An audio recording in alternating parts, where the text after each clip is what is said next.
Good afternoon, Dumelang. Good day to all our listeners here in South Africa and abroad. Welcome to Digital Discourse and the TK Show. And the TK Show has one primary objective, which is to try and get conversations started about pertinent issues, firstly in South Africa, the continent, and the wider world. And we try to ensure that these conversations are carried out by experts in the field, people in the know. Today's guest we have, who's in the know, is Frank Lekaba from Northwest University. Not just an academic, but a former actual professional researcher from the HSSRC, which we hope he'll tell us more about. And somebody who knows the African continent very well. Welcome, Frank. Thank you very much, TK, and I'm pleased to join TK's show. Yeah, man. Trust you're well, boss. No, I'm okay. I hope you're okay as well. Yeah, good stuff. Yes, today's show, we invited Frank to look at SONA, which is State of the Nation here in South Africa, but we wanted to do it a bit differently. I'm sure if you've been paying attention to South African politics, you would have heard the president give his speech, which was much criticized by opposition parties and some in the community, and oddly enough, the business community was quite welcoming of it. And over the last 2 days here in South Africa, we've been listening to the opposition give their feedback. But Frank, I don't want to start with just going over the State of the Nation in a who said, she said type of way, but I want to start with a different angle, which is to ask you, what do our Southern African neighbors, SADC, what do they make of the state of South Africa, firstly? And secondly, if you can touch on it, do you think we pay enough attention to what our neighbors think? Okay, thank you, TK. I want to believe that indeed our neighbors paid attention to the State of the Nation address here in South Africa, because South Africa's development is tied to the region's development, especially the region of Southern Africa. So, by default, whether they like it or not, they have to listen to it, especially those who are interested in the regional integration process of the Southern African community. So that's one. I want to believe that one would want to understand, where is this supposedly regional hegemon seeking to do this year, and how will it approach that which it seeks to do this year. Secondly, South Africa, TK, has to a certain extent positioned itself as a gateway. Even the president said this in his State of the Nation address. South Africa, over time, it has positioned itself as a gateway into the continent, not only the Southern African region. And this, by implication, is that South African businesses or South African companies have infiltrated the markets of the continent and have, to a certain extent, advanced the business interest of South Africa. As to how does that contribute to the GDP of the country, it's another discussion. But if you go to Lesotho, for instance, you find checkers there. If you go to Namibia, if you go to Swaziland, if you even go to Nigeria, you find a South African business like Shoprite, Standard Bank, they call it Stanley. You find MTN. You find all of these, what they consider South African businesses, originally from here, that they have infiltrated the African markets. So, on that front as well, it will be, I want to believe, important for the people of the region and the continent to be interested to understand what is the South African president saying with regards to what South Africa seeks to do this year. And then, South Africa is also playing a very critical role in the Southern African development community. It kind of plays a leadership role there. To what extent the foreign policy underwrite the regional interests, that also remains to be a point of discussion. But I want to say, given all of this, leaders in the region have to be interested in what is happening in South Africa and what South Africa seeks to pursue as its domestic and foreign policy. No, thanks for that, Frank. I think you raised a very important part, and that terminology you use of hegemon, that South Africa is supposed to be a hegemon. Now, are all hegemons made equal? And by that I ask, what type of hegemon are we? Because if one would assume that over the years, going back obviously from former President Nelson Mandela, Mbeki, President Jacob Zuma, and to the current president, it would seem as though we're a hegemon that are we by virtue of our economy. Is that the only reason we're a hegemon, or do we politically carry weight? Because I think you touched on it a bit, but I'd like you just to expand on it. Is our hegemony based only on our economy, the size of our economy, or is it based on that we've got a clear foreign policy of how we handle Southern Africa and how we lead Southern Africa? It is multifaceted, TK. Let me just start by the concept of hegemon, contextualize it in what I'm trying to discuss here. Around 2009 and 2012, there was a fierce discussion among political scientists in South Africa around this conception of what constitutes a regional hegemon. People like Professor Chris Landsberg, Adam Habib, and Supermandla Zondi, they held this discussion, and there were publications targeted to conceptualize what this concept of a hegemon means. I appreciated what Adam Habib was saying about the question of a regional hegemon. That philosophically, a regional hegemon is a state that, to a certain extent, has attributes of the cultural, economic, and political attributes of its neighbors. And by virtue of those attributes, it then is considered as a champion of what that particular region seeks to achieve. So, in that conception, it tells you that a hegemon is a state that is embedded in what you can define as Southern African politics, economics, and social setup.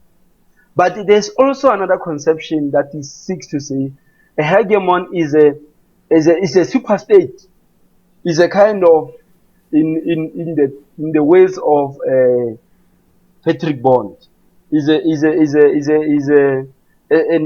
sub-imperialist, meaning it has positioned itself to aggressively advance its interests and colonize, or to a certain extent apply aggression to the lesser powerful states around it. So it's intentional. Yes. So that's what people like Patrick Bond seeks to discuss or have contributed to the discussion. But I'm saying South Africa is a regional hegemon in a sense that in most of the SADC resolutions, there will be an expectation on the role South Africa has to play in whatever is resolved at that level. When there is conflict in the region, in most cases, the leadership of the South African government is expected to come out clear.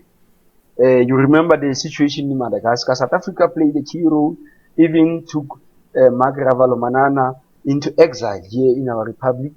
And currently in Lesotho, our former Chief Justice, Deputy Chief Justice Dikgang Moseneke, is heading a reforms agenda there in Lesotho. In DRC, you know, during Mbeki, what kind of a role we played. So I'm saying when you consider all of these interventions, you get to see where the hegemonic conception of the discussion comes from. So South Africa is supposed to be a hegemon in that way. That what it pursues as its foreign policy must underwrite what must happen in the region. If there are human rights abuses in Zimbabwe, the Zimbabweans, elites, and all of the civil society will be putting pressure on South Africa to say, we need your intervention here. That shows you the soft power South Africa might have in the region, that people might be calling for to be translated into a hard power. That here is Nagongwa, how do we handle this kind of an individual? what should South Africa do in this regard? And you'll remember people like Tendai Biti saying South Africa must stop playing small. It is a big state in the region and it must advance and underwrite the regional development in its foreign policy. Okay, no, Frank, I think it's interesting that you put it that way. So it's almost as though you're saying, and which is not what we always hear, that it would seem as though our own internal politics, as crowded and as problematic as they are, they don't seem to be, do they seem to be, or don't they seem to be impacting on this agenda which you speak about? Because one might say that it would seem as though, by virtue of, as you've said, those descriptions of hegemons you've given, whether the South African state internally is weak as it currently is, does that have an effect on the region or not? Because what you're saying seems to, whether we're weak or not, this will play out. There's no one else to challenge South Africa. It does play out, TK. Whether the state takes it as a foreign policy posture or it tries to, spin it the other way around, but it comes out very clear. For instance, you would hear a Zimbabwean analyst or somebody in Tanzania or somebody, an activist in Democratic Republic of Congo saying, we expect South Africa to do 1, 2, 3, 4, 5.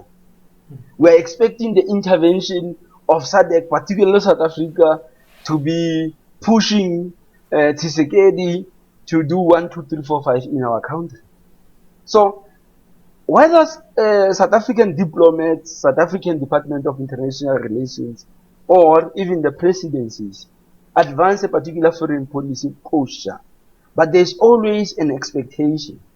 There's also an expectation that how can what is considered an advanced democracy in the region allow certain dictatorial tendencies to play out in the region and keeps quiet about them? That will come from the sections of the civil society movement. So this is where I'm saying, TK, that whether South Africa likes it or not, that hegemonic influence is there.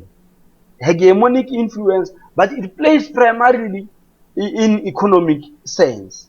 But in political sense, the South African state does not want to put it out clear there that this is what we would wish. Like you remember Botswana under Ian Khama, it was very clear that he stands against what he might consider as rogue elements in the region. And he spoke against such kinds of dictatorial tendencies in the region. So,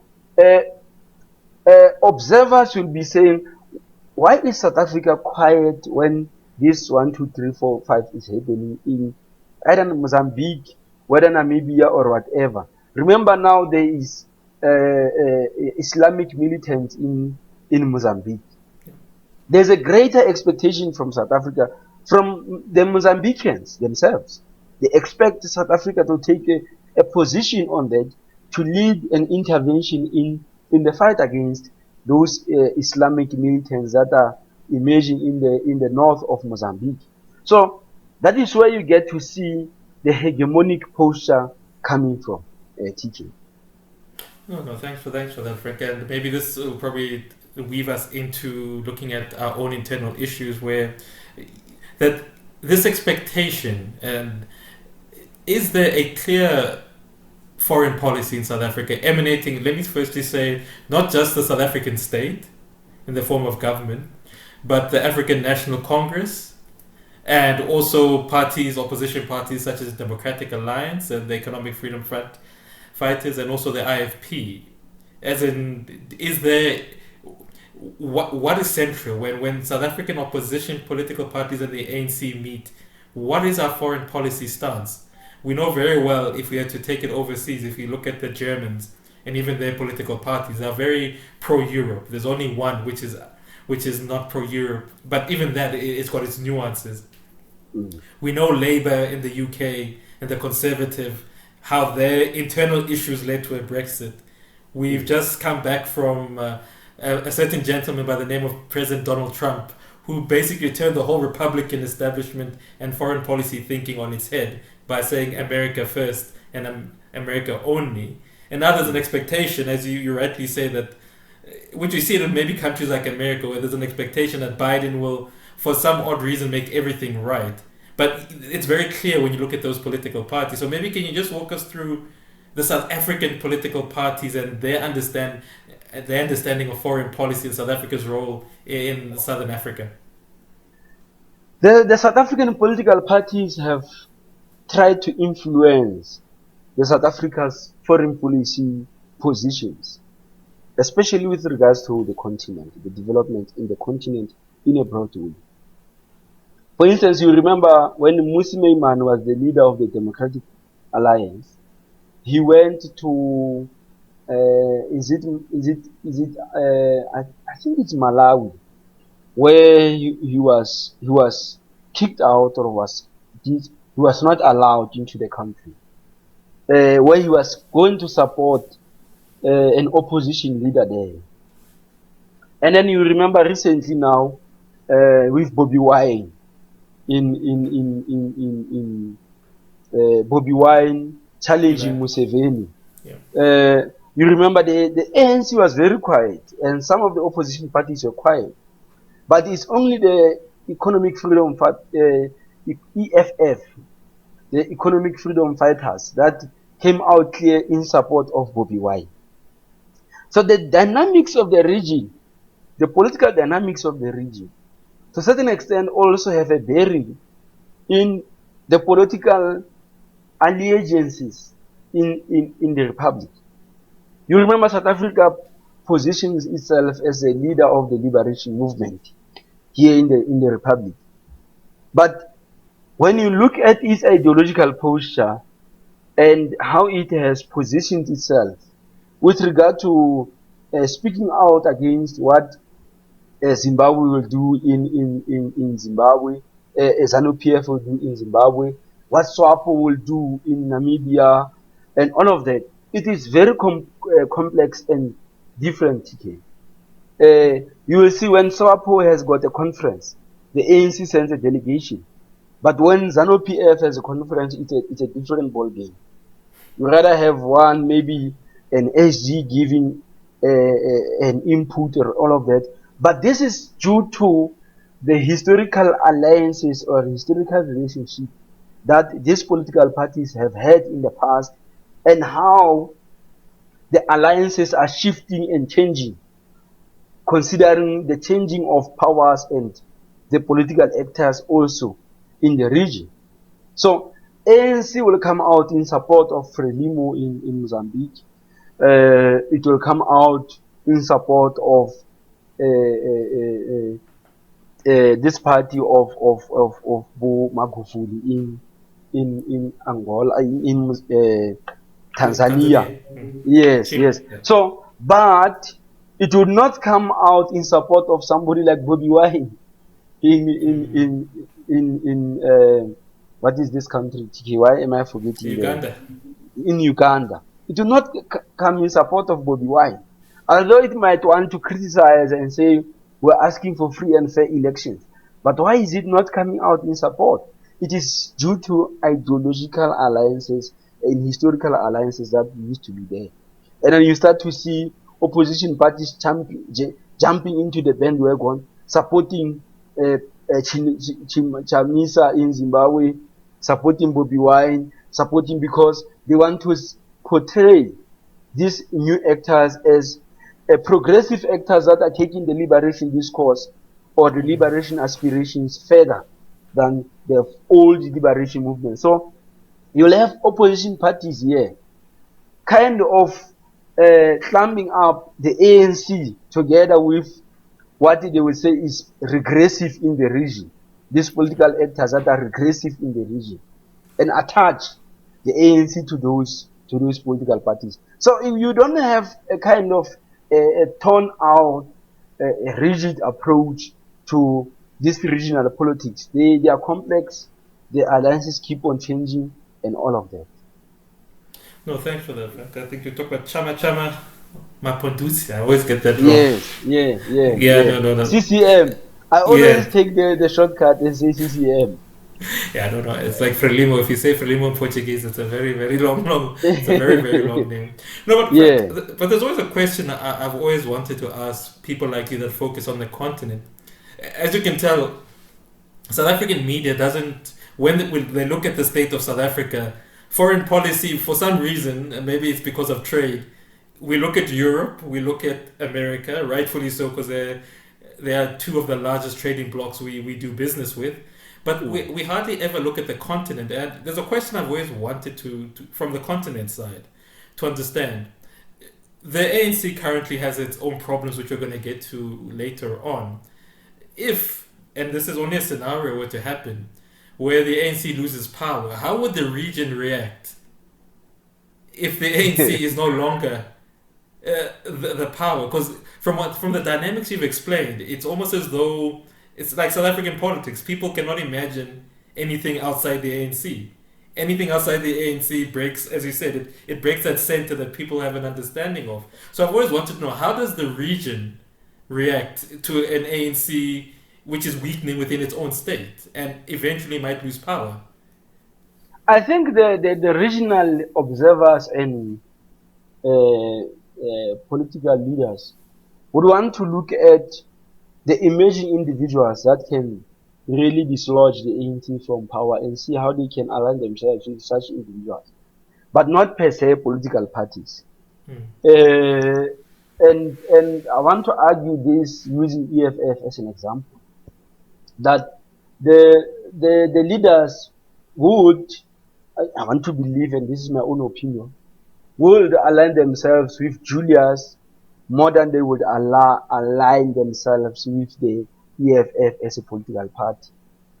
And this also has a historical, I think, an influence. It might be argued that Julius has got the remnants of the attributes of the ANC within him.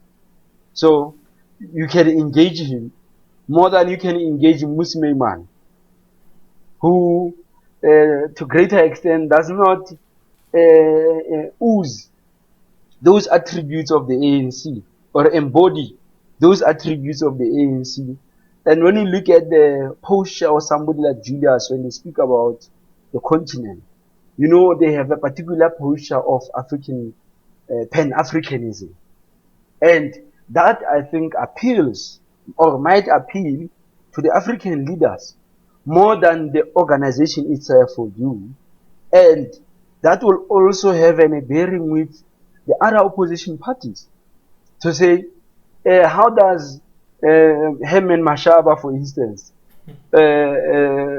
put himself out there in the continent? And what kind of reception will somebody like Herman Mashaba receive, get in Zimbabwe if he's to go there today? Or the kind of response he will get or in a country like Angola, if you used to say, I'm going on a political visit to Angola. You can already imagine, TK, what the response would be. So I'm already thinking of John Steenhuisen as a DA. The complexities there would be a bit, yeah. So that's what I'm saying, that the political leaders in the continent will be more interested in the leaders themselves more than the political parties. But that will be with regards to the opposition parties. But with regards to the ANC, you know, the ANC has always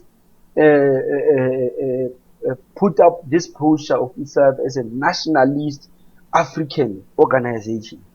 That it has even influenced nationalist projects in the continent. So for the ANC is different. Whoever emerges, take Steenhuisen today, should Steenhuisen emerge as a leader of the ANC, I think he will get a different reception compared to Steenhuisen as a leader of the DA. Yeah. No. So these are the dynamics that I'm thinking about, TK, in answering your question. No, thanks, man. Because the reason I wanted to start off in that way is then it's going to bring us maybe to a point which most South Africans will probably have a resonance towards. And I like that you went to the individual. President Cyril Ramaphosa. Previous to him, President Jacob Zuma. Previous to him, Thabo Mbeki. And previous to him, President Nelson Mandela. some people might be saying it's almost as though we're degenerating in terms of leadership. But what's his stance on the continent? As in, and I like that you explained that, TK, it's not just looking at the individual. When it comes to the ANC, it's to look at the institution. But if you remember the visit to Harare that happened in December, the famous taxi ride, which the ANC took on the state on a SANDF flight, if I'm not mistaken. How do they view President Cyril Ramaphosa? Because if we had to ask that question 10 years back, I think 10 or 15 years back, how does the continent view President Thabo Mbeki? It was a very clear answer. He is the leader of the continent, alongside Obasanjo. I think it's a Bouteflika from Algeria. And then there was, not Diallo, I think it was from Senegal. Wade, yes. So there was a clarity as to who is this leader. President Cyril Ramaphosa, where does he stand on this? I think President Cyril, since he took over as the chair of the African Union, he just exceeded now. He got at a time where this thing of African free trade was gaining traction, and its implementation was really heightened. So that, to a certain extent, positioned him appropriately, or positioned him almost to the same level as what Mbeki used to be in the continent. Because now you have this South African leader coming into the AU with in support of this AU agenda, and advances it so aggressively. He speaks about it everywhere, even in his State of the Nation address this year. He spoke about that. So he came at a good time to get a shine, or to get a platform for one to shine. But when you look at people like Mbeki, he created the platform for him to shine through his own articulation of the rebirth of the continent, the changing of the OAU into the AU, and becoming its first chairperson. It was out of his own engineered foreign policy stance from South Africa, you know. But for somebody like President Cyril, he comes in and already there is this platform that has been created. So he gets in and he runs with the initiative. And then you have somebody like President Zuma, who comes in. He's not so much interested in the rebirth of the continent or in the politics of the continent. He gets in. He has got connections there and there. The brother leader, the popular brother leader. And then he doesn't come up with a clear, solid agenda under his presidency on the African agenda. To say, under my presidency, this is what I will do. In fact, during his era, Chris Landsberg has written a journal article on this, analyzing the presidency of President Zuma in its foreign policy. And he argues that it's under President Zuma where a foreign policy of South Africa became more inward and more nationalistic, an advancement of national interests more than before. It became more pronounced. And you have that in Cyril. But with Cyril, it's hidden by the fact that there's already this continental agenda that he comes in. He comes in at the time where South Africa must become the chair of the AU. So he comes in and he gets everything already engineered for him. So he lives a different kind of a legacy. No, thanks for that, Frank. And I do like the way you've been able at least to describe each president's foreign policy stance. And that maybe brings us closer to home. And it's a question which I'm sure you get asked a lot of. What should the average South African Okomahikeng, KwaMashu, or Lemontville, Soweto, what should they care about South Africa's foreign policy? Because, I mean, at the moment, I think you'd probably agree, but again, it's up to you to disagree. The average South African just is struggling at the moment. When you speak of the continent, the first thing they think about is these borders, which are quite pesky, and the fact that the South African government has been poor at managing the border. And look, and the bigger questions of the economy, that the economy is not doing well. So how would you then assess that particular stance of an average South African, which just says this? Frank, I'm glad that you know about the continent. I'm glad that you know about ZANU, MDC, SWAPO, and the rest. But I just care about my food at the moment, and it's not coming through. What would you say to that? Sure. Yeah, TK, it is a sentiment that you'll of course get in foreign policy in its design, TK. It is elitist. Even the discussion around foreign policy, and you look at the kinds of individuals that are interested in the foreign policy discussions are elite by design. But like I said previously, foreign policy is by design an extension of domestic policy. Yeah. So the domestic politics have a greater bearing on how the country plays out itself externally. Look at this.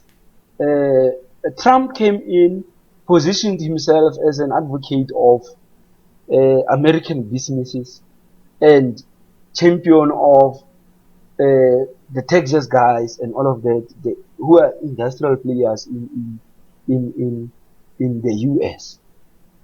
And he went on under his presidency now to go and challenge things like Paris Agreement. Yeah. When you look at that posture that he was in his election manifesto was saying America first, it became a real foreign policy posture where he now said, no, we're no longer going to support institutions like World Health Organization. They don't serve us. Well, I'm withdrawing America from World Trade Organization. I'm withdrawing America from Paris Agreement. It doesn't work for us. And so you get to see where the line is drawn, and you get to see how the interplay between foreign policy and domestic politics. So with the South African case, I think it is more influenced by the kind of the presidency we have in the republic as to what will be the conscience of the citizenry around what we might say it's our foreign policy agenda. For instance, you look under Mbeki's era, TK, that time I was when Mbeki took over, I was in high school. I was still in high school, and I went on to go to university. The first time I heard of African peer review mechanism is on radio, which is a national broadcaster, SABC radio in the Northwest, Motsweding. I started to hear about APRM on Motsweding without even having went to university and got a clearer understanding of foreign policy and all of that. So it is about the kind of leadership as well that gets to champion this thing. That if you hear, because there was a regular advert, the APRM will be in Lesotho, the APRM, South Africa has signed, what was APRM? So APRM was all over on Motsweding advert. And I got to get a sense of what is this APRM, got to be curious. So it was because of the posture of the leader at the time. So whether somebody in Mahikeng or somebody in KwaMashu cares about what happens in the domain of foreign policy, it affects them. South Africa in 2009 took it after the American foreign policy posture that all its allies that are aligned to Iran must start to reduce their relationship with Iran. Since then, South Africa took a decision to also reduce its imports of oil from Iran. And it is precisely because of that now the prices of oil and the prices of fuel in our country started to skyrocket. And South Africa took a decision then, around 2009. I remember this was under President Kgalema Motlanthe, where it went on to Ghana, because there was a discovery of oil in Ghana. where South Africa quickly ran to Ghana to try to get Ghana on par or on board in order to extract oil from Ghana and import oil from Ghana so that we can cover the gap of our disinvestment and disengagement with Iran. So, you know what the price of oil means for an ordinary South African, whether they like it or not, whether they know or they don't know. The price of oil determines the price of what they buy on the shelves in the shops. So, but this is explained by people like us who are in this domain of foreign policy because it is elitist in its nature. Even in the conference of the ANC, go and see a commission that discusses foreign policy. I don't think we have never had a situation where there was an ANC conference and there was a main discussion on foreign policy that South Africa we are going to advance. The branches say this is what we want South Africa to look like outside. No. So it clearly shows you that there's that gap or there's that kind of apathy when you look at the foreign policy domain of a country. No, thanks, Frank. And I think as we move closer towards the bigger issue, which I think the most South Africans want to hear. Again, just a quick recap. We started by just asking you the state of the nation vis-a-vis how the rest of the continent sees it and our region. And you explained, I think, quite succinctly and well that, listen, it's a bit more complex than that. That South Africa, by virtue of its standing as a hegemon, is taken quite seriously. And that sometimes internal politics don't necessarily affect the foreign policy posture. And you actually explained it by saying that's also because of the way foreign policy is debated and articulated in South Africa. It's quite an elitist conversation. So I would take it, Frank, you're part of this elite. We have these very, very high level, complicated conversations. But Frank, it's actually interesting that I like the way the framing you use that sometimes because we look very insular towards ourselves and we leave this to an elite, how would you judge the South African political elite in relation to whether we like him or not? President Trump was able to do something which is actually quite unique. We all know because of America's stance and history, foreign policy always plays a part in American politics, but most Americans are like most South Africans. They care about what you said, the bread and butter issues. But he was able to link macro issues such as the Paris Agreement, World Trade Organization, the rise of China, to a domestic agenda. And in doing this, he was able to actually interrogate, the political elites of the Democrats and even the Republicans. Because if one thing which people I would ask them to look at is how Trump was able to almost disentangle himself from George Bush, both Bushes. It's one party, but two different stances on policy. So Frank, how do you judge South Africa's political elite? Yeah, I think you described quite well to say that there is an agenda which is happening, whether we're part of it or not. But how would you judge the South African political elite in relation to how COVID has also affected us? Do we have a political elite that's able to say, listen, COVID has really damaged the economy and also the region, and this is a new direction we should take? Or do you judge that maybe our political elites are such that they only seem to work for themselves and not for the country? Most of South African political elites, and I want to believe here we are talking about political leaders, they are inward looking. It's only 2 or 3 people who are interested in external affairs. Julius Malema makes sure in all of his addresses, he articulates the foreign policy posture, although he might not say it in so many ways. But he will say, I support Bobby Wine. And you will be shocked, where does this come from? But he does that most of the time. And then you have somebody like Herman Mashaba, who now becomes very unpopular with the foreign policy stance by talking about immigrations, arrest illegal immigrants, close our borders, and all of that, which is a very antagonistic position from the EFF position. And by virtue of that, he plays in the domain of foreign policy. But I want to argue, TK, that take what Trump stood for in his first term, in his first campaign. Take it and narrow it to South African cause. Let somebody stand up and say South Africa first, and somebody like Herman Mashaba, should he articulate it just like that? Just you will see the amount of support this person might likely get, even from academics, even from the elites themselves. You know. That's true. That's very true. Yeah. So because when you look at Herman, he takes very micro issues to the micro level, but he doesn't have a very good strategy like Trump had. Trump had a very good strategy of elevating micro issues to macro issues and make macro issues micro issues. That is about Americans. It's about an American who's working in the industry.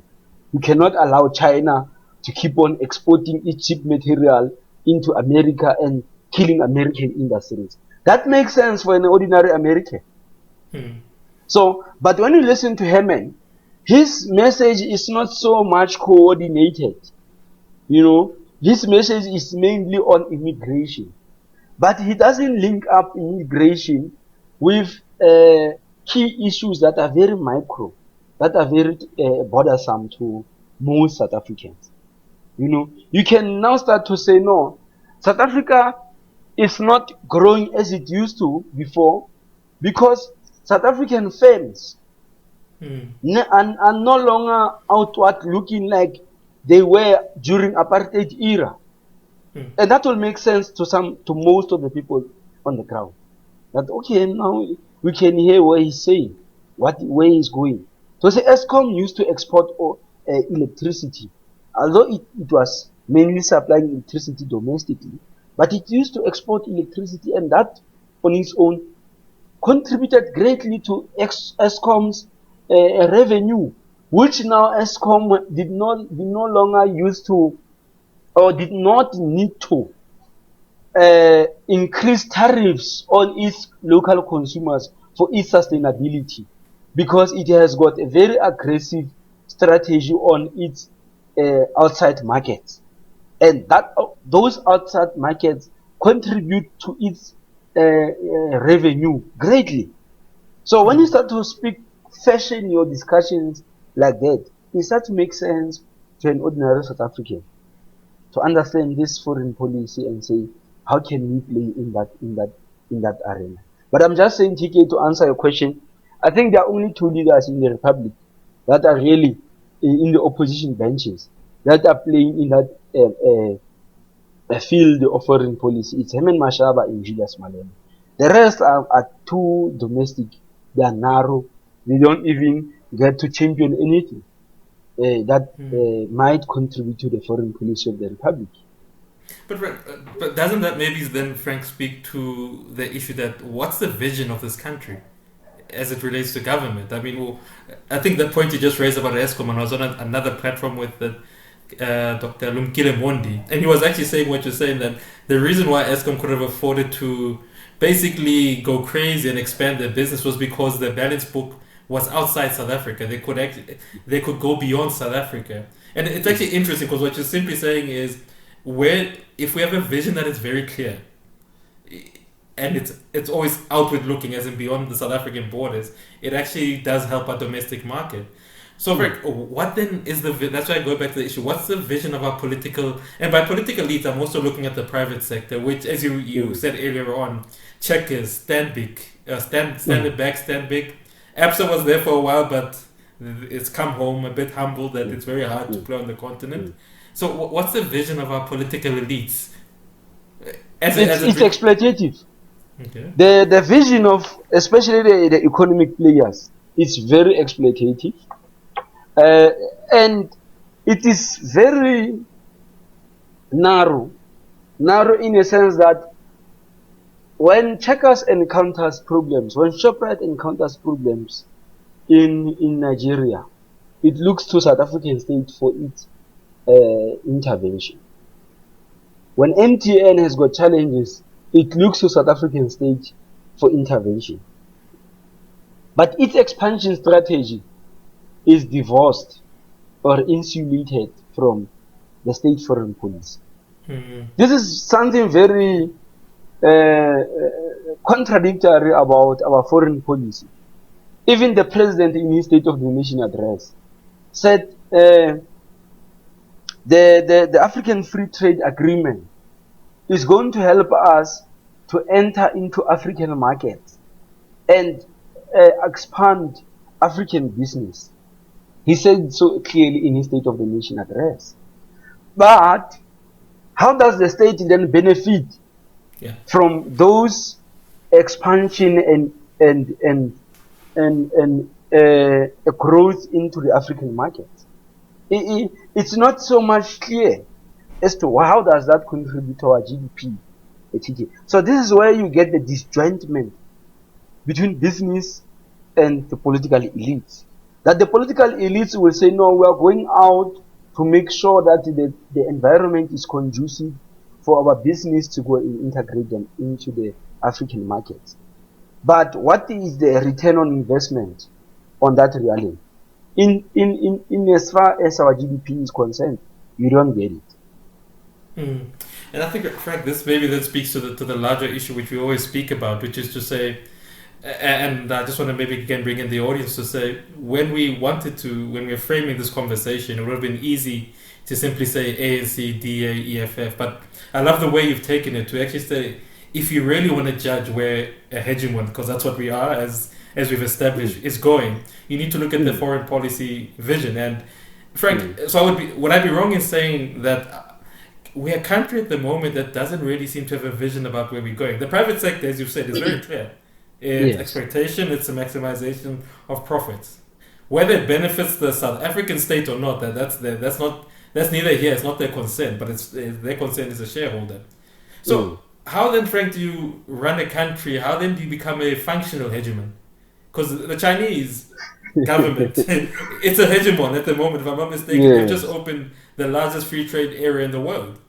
They've even, if you look at the history with Vietnam, it's never been a comfortable relationship, but they've been able to say, Vietnam, we do not get along, we've got border disputes, but come into our circle, because we are able to draw in with our economy.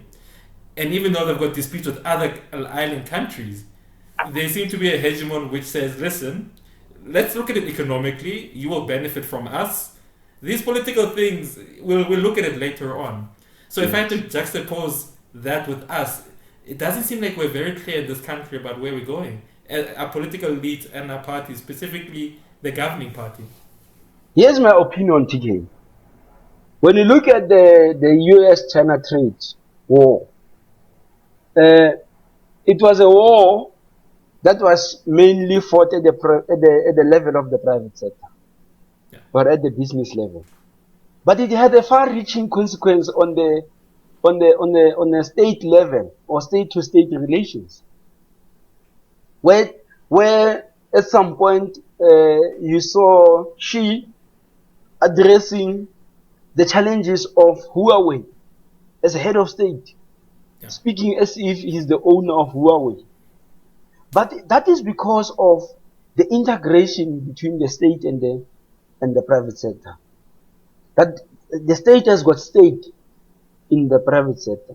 So is the case in the US. The state has got the stake in the private sector. But here at home, we don't have much of a stake in our private sector. You know, we don't have a stake in our private sector. Our private sector is functioning on its own. It is leading itself. In fact, our private sector influences our politics. So, which should be the other way around? Or which should have a common ground somewhere where the playing fields are leveled? But we don't have that in our republic. So, that is where now you get to see that, for instance, 2011, South African soldiers died, about 10, died in Central African Republic. And there were questions as to what were these guys doing there? Can we get an understanding as to what were these soldiers doing in Central African Republic? What was that intervention all about? And there was nothing of material benefit that came up from the Department of International Relations to say, why were our soldiers deployed there? But look at the American soldiers where they are deployed, and look at the economic interest there. The American soldiers are deployed to places where a resource extraction is taking place by American businesses. So you have business interest intertwined with the state interest. And that can therefore, you find that entanglement in the foreign policy posture of the American state and the American business. But here at home, you don't have that. You don't understand. Okay, during Mbeki's era, you will hear that the president went to Cote d'Ivoire. But on his plane to Cote d'Ivoire, you would hear that there were these businessmen and women in the plane. So you could see that although there will be those diplomatic relations that will be exploited, the business will also be sitting on the table to say, where can we intervene? How can we come in? And all of that. We hardly have that lately, TK, since especially during the era of President Zuma. So we don't have that. Although we might look at it outside, we look at China, and we don't have that here, TK. Where the state is making environment conducive for the business, and the business is intervening to advance the state interest, so that the state is not burdened in its social responsibility to its citizens, in as far as the fiscal and the budgetary purposes are concerned. No, I think, Frank, that's a very interesting take, because I think it actually, what you've just described, one could say that actually is a perfect state of South African politics, where the government, we call it the state, seems to be on its own agenda, and the private sector, which, rumors are always that they're sitting on lots of money, and they just don't want to release that money, and their argument is always, how can we release it to a state that doesn't seem to be able to govern itself? Which then, Frank, always brings up that bigger question of, we are in this particular bind. As you know, today, the SG, Secretary General of the ANC, has just gone to court to answer for things in his home province. And we had many visits. I think yesterday was the Minister of Security, of Policing, Mr. went to go visit the old man in Nkandla. And it would seem, Frank, and this is maybe an analysis of, which brings us back to what I started with by saying, how is it that we are always unable to look at the bigger picture? Why is because when you say the political elites, we also have to bring in the media into this discussion, because they have a way of framing a conversation. Obviously, the people will tell you the big story is that the former president Jacob Zuma doesn't want to go to the Zondo Commission, but it's actually you put it quite wonderfully to say, listen, Tika, if there's a toxic relationship between the elites, private and public, what will tend to happen is one will try to outdo the other, and one might say that's what state capture really is about, that we have not looked at the totality of state capture, we've only looked at an individual in the form of the president. But what I'm trying to ask is, Frank, you'll tell me if I'm wrong in saying this, that there seems to be, because we don't have this vision, this unifying thing about what are our business going to do in the continent, how is this country going to develop? The only thing you do is that you look internally. You start to self-cannibalize. You start to only worry that my President Jacob Zuma is not going to the state capture. And then you start to do this thing, where you hypothesize that because this one individual, who the courts have told us what happens if you don't go, because he doesn't go there, we have this thing called a constitutional crisis. And the argument I always, and I want to test this out with you, Frank, the argument I always say is, I would be more worried if we didn't have courts and police that were going to enforce what happens next when you break the law, which is to say, if President Jacob Zuma, which is his right to say, listen, I don't feel this thing, and I'm not going, and he's done the calculation that I think it's I think I was speaking to one advocate who was saying all that happens now is that he's in contempt of court. It's either they give him a prison sentence, which cannot be more than 6 months, or he pays £50.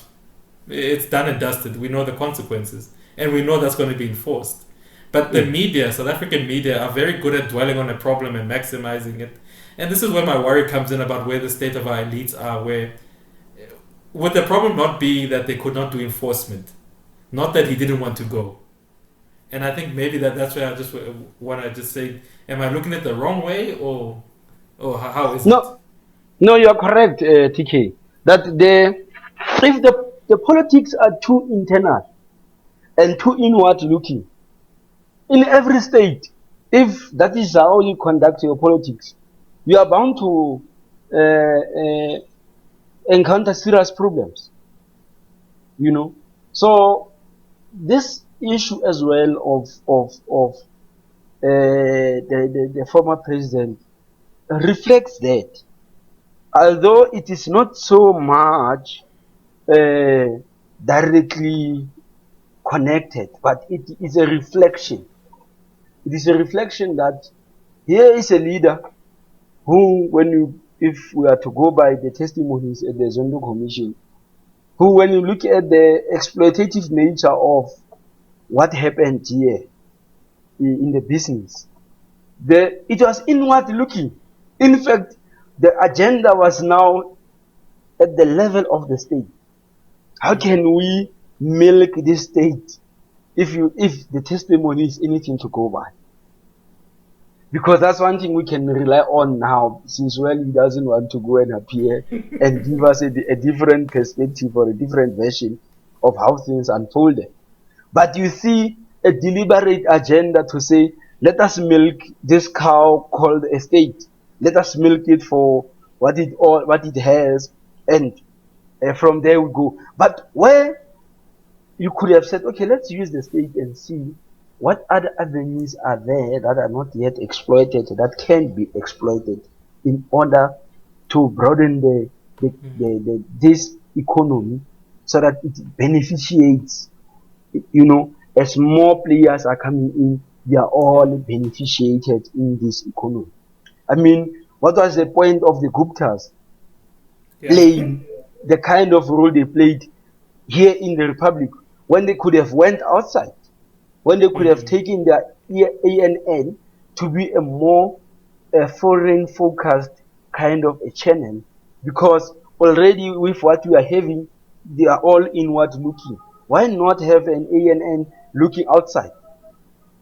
Bring us a different perspective of things. Why are you not having the young Zuma, the business guy?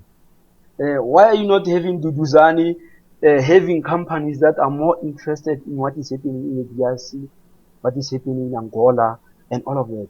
Why? You have these guys cannibalizing here. And because this cake is not being broadened up, now you end up fighting for the slide that is already depleting, that has been eaten before. So this is the thing. When politics are more inward looking, the development of the society, I mean, when you read Walter Rodney, he speaks about development at the two level.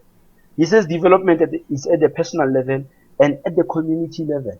But when you take the context of the community level in our realities, it's at the state level. So he says the more the community grows and the more the community develops, the more the individuals get more opportunity to grow as well and develop as individuals. So this is the relationship between the individual development and the community development, that you need to enhance the community development for individuals to grow. You can imagine if individuals grow in a society where the development of that society has been halted. Of course, you will now have a situation where you have a number of graduates in political science, a lot of them unemployed and all of that. But if the society was growing at the community level, at the state level, you wouldn't have this situation where you are now saying there's a skills mismatch. So this is the kind of the politics that I'm talking about. No, thanks, Frank. And I think, Frank, as we start to draw to a close, I've got two things maybe just to go over. The first one is, I always tell people that it's good to be an academic. Academics are great. We can analyze all day, but the difference is the solutions. And if you could maybe give us two solutions which you think could really in the coming years should change South Africa's foreign policy so that it's no longer so inward looking, but it starts to push our industry and the state in a direction going outward? Of course, TK, one of the proposal I will make is that the state has to reconfigure its relationship with the private sector, and the state has to take the leadership role of the direction of where the private sector is going, and that relationship has to be beneficial to the state, because the state is beneficial to all of us, in the citizenry, government, and the private sector itself. So the private sector cannot benefit more than the state should benefit from the relationship. So that is the first thing I would want to say. The second thing is we have to have a clear and long-term agenda of our own development as a country and as a region and the continent. We have to have a very clear the developmental agenda.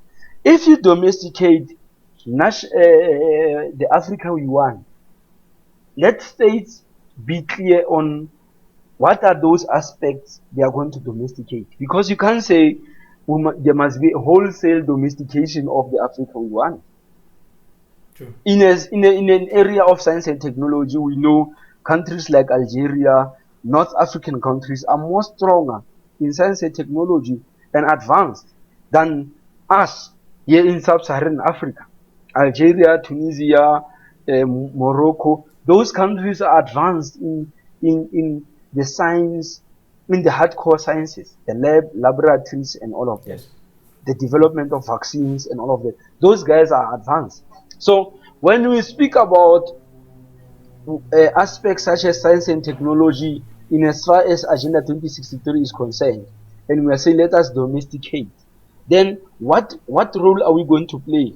I mean, if you are to say a country like Madagascar must lead in that aspect of science and technology, you see now you are asking for somebody who's carrying 2 liters to carry now 5 liters of water. You are going to make it difficult. You see. So let's advance our continental development in that regard. That is the second thing.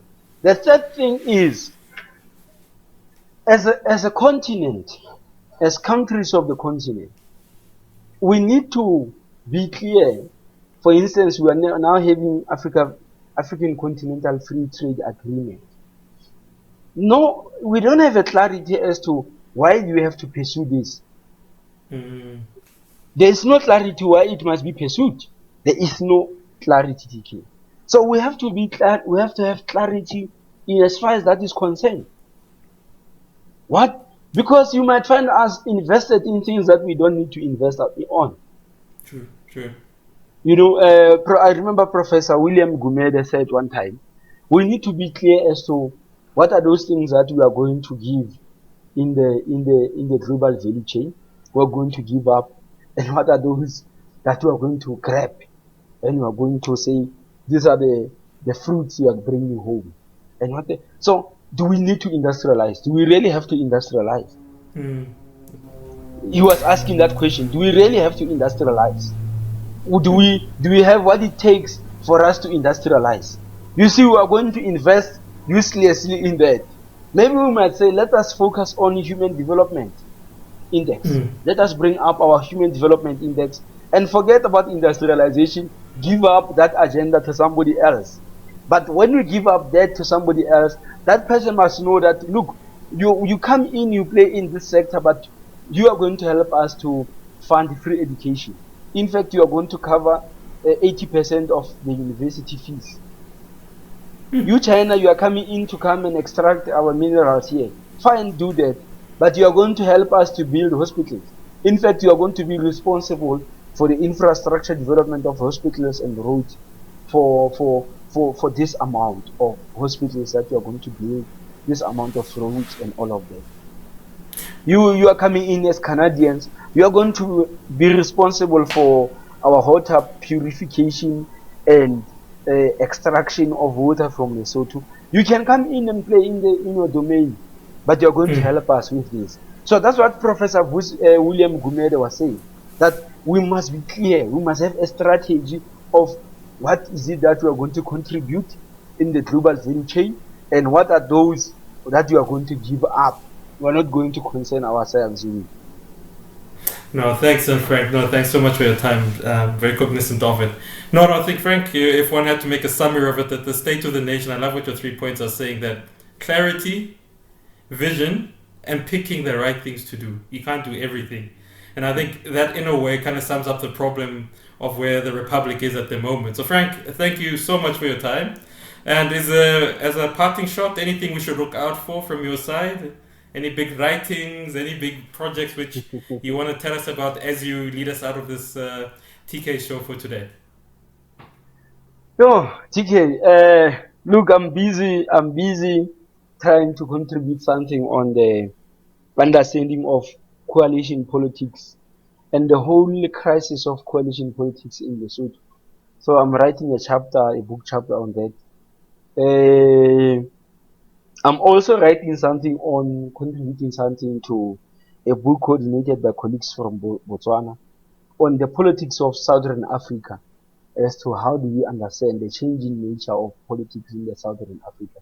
So those are the major projects I'm involved in now. I think this is what I can chew given what environment we exist in. COVID has changed so much for us. Sure. We no longer do the field works as we used to, and I'm one person who's more orientated to the writing that is informed by field works and research. I'm not one to sit down and thumbsuck and read from books and theorize and philosophize out of that. I'm one who likes to go down and conduct interviews. So COVID has made it difficult for us to really do our intellectual work besides teaching and learning. But those are the only two outputs that I'm working on now, and that are likely to come out this year. No, thanks so much, Frank, for your time, man. And yeah, all the best, and I'm sure we're going to have you again. Thank you very much, TK, and thank you for your time, for your invite to the TK show. Coolest, right? Sure. Hey, Tara.